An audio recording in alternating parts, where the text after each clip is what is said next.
रत्नागिरी जिल्ह्यातील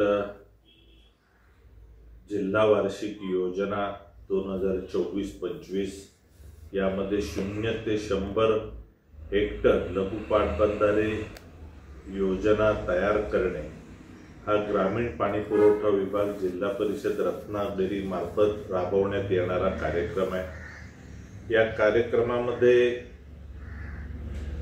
या जिल्ह्याला 2024-25 या आर्थिक वर्षात साधारणतः 5,50,00,000 रुपये ची तरतूद झाली।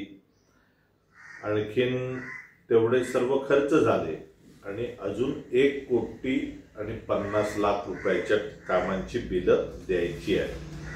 पण जे 5.5 कोटी या जिल्ह्यामध्ये मंजूर झाले, हे मंजूर होत असताना 9 तालुक्यांकरता किंवा 5 विधानसभांकरता समप्रमाणातला न्याय झाला नाही।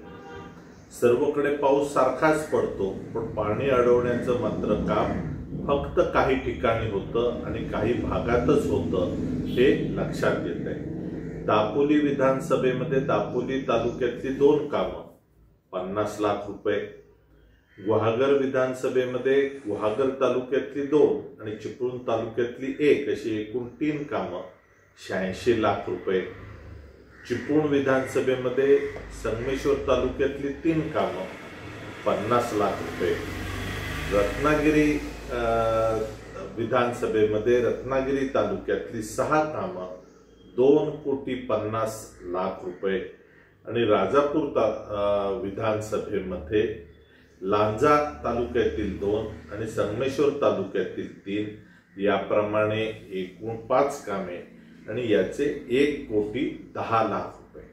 म्हणजे एखाद्या मतदारसंघात 50,00,000 40,00,000 आणि एखाद्या मतदारसंघात कोटीच्या कोटी उड्डाणे या पद्धतीनं केवळ ठराविक मतदारसंघांमध्ये केवळ कंत्राटदारांच्या भल्याची कामं जर मंजूर केली जात असतील तर संबंधित विभागाच्या अधिकाऱ्यांवरती जबाबदारी नक्की करावी लागेल की त्यांनी या जिल्ह्यातल्या वेगवेगळ्या तालुक्यातला हा अनुशेष वाढवलेला आहे आणि हा वाढवलेला अनुशेष जिल्ह्याचा GDP वाढण्याकरता त्रासदायक ठरतोय।